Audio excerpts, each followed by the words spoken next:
Et ça s'appelle la démocratie, les amis. Pour la première fois sous la Ve République, une pétition citoyenne dépasse le million de signatures. Elle demande l'abrogation de la loi du plomb qui prévoit entre autres la réintroduction d'un pesticide controversé.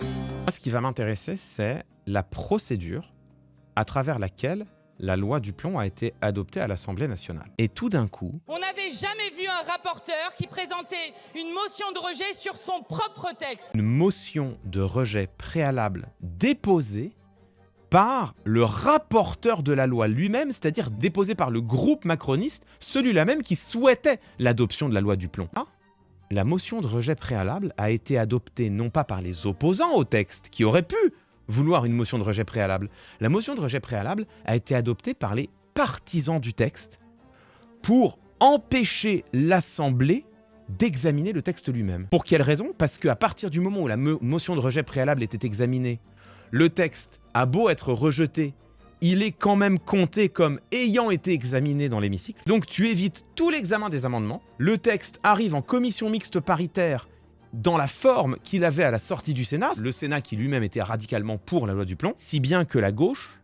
qui aurait pu faire entendre ses arguments dans l'hémicycle, qui aurait même pu faire adopter certains amendements, se retrouve en ultra minorité en commission mixte paritaire.